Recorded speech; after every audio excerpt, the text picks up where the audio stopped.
بسم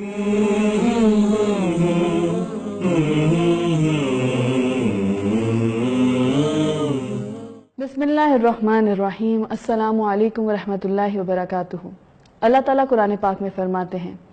اے لوگو جو ایمان لائے ہو، تم پر روزے فرض کر دیے گئے جس طرح تم سے پہلے آنے والے لوگوں پر کیے گئے تھے، تاکہ تم تقوی اختیار کر سکو۔ رحمتوں اور برکتوں بھرا مہینہ رمضان،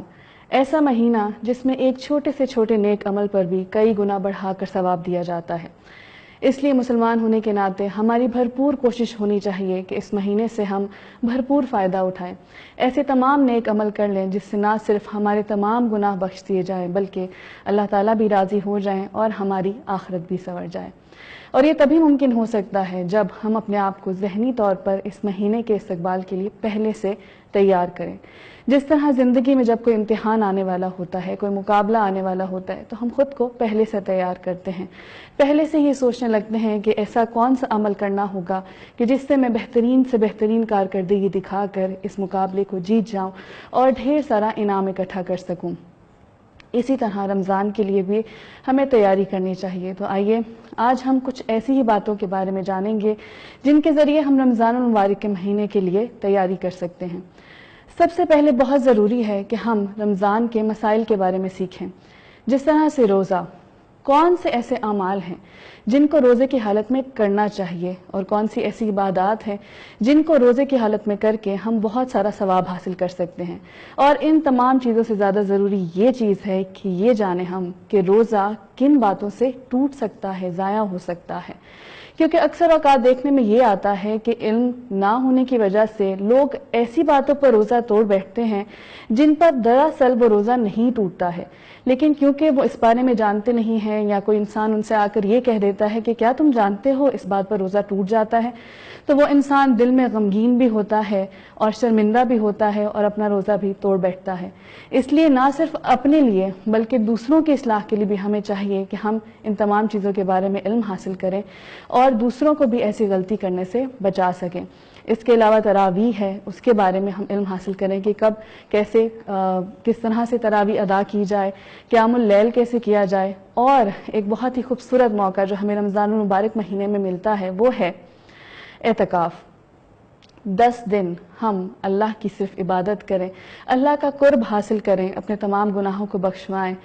تو اس عبادت کے بارے میں بہت ضروری ہے کہ ہم ڈیٹیلز میں جانیں، اس کا پورا علم حاصل کریں تاکہ اس خوبصورت موقع سے ہم فائدہ اٹھا سکیں۔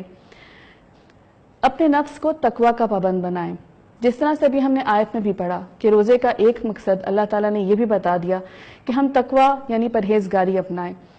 اور اس تقوی کو اپنانے کے لیے بہت ضروری ہے کہ ہم ابھی سے یہ کوشش شروع کر دیں، ابھی سے ان تمام گناہوں سے بچا جائے جو ہمارے لیے اللہ تعالیٰ سے دوری کا سبب بن سکتے ہیں۔ اور ان تمام چیزوں کو اگر ہم ابھی سے اپنا لیں گے، ابھی سے تقوی کو اپنا لیں گے، گناہوں سے بچنے کی عادت کو اپنا لیں گے، تو پھر رمضان میں روزے کی حالت میں ہمارے لیے ایسا کرنا مشکل نہیں ہوگا۔ اس لیے بہت ضروری ہے کہ ہم ابھی سے تقوی کو اختیار کریں۔ صلہ رحمی میں جلدی کریں۔ آج کل دیکھنے میں آتا ہے کہ بہت چھوٹی سی چھوٹی باتوں پر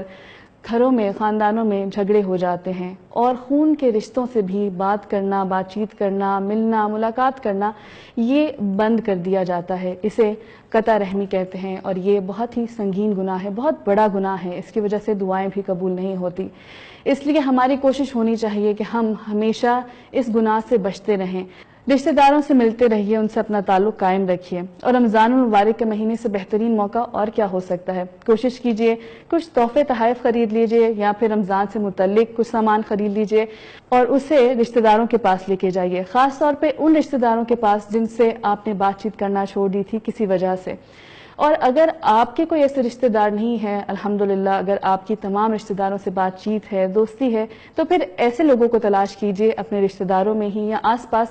جن کی کسی اور کے ساتھ کوئی ناراضگی چل رہی ہے اور انہوں نے بہت عرصے سے ان سے بات چیت نہیں کی، اور کوشش کیجئے کہ ان کے درمیان صلح کرائیے اور انہیں اس بارے میں بتائیے کہ صلہ رحمی سے اللہ تعالیٰ کتنے خوش ہوتے ہیں اور قطع رحمی سے بچنا ہمارے لیے کتنا ضروری ہے۔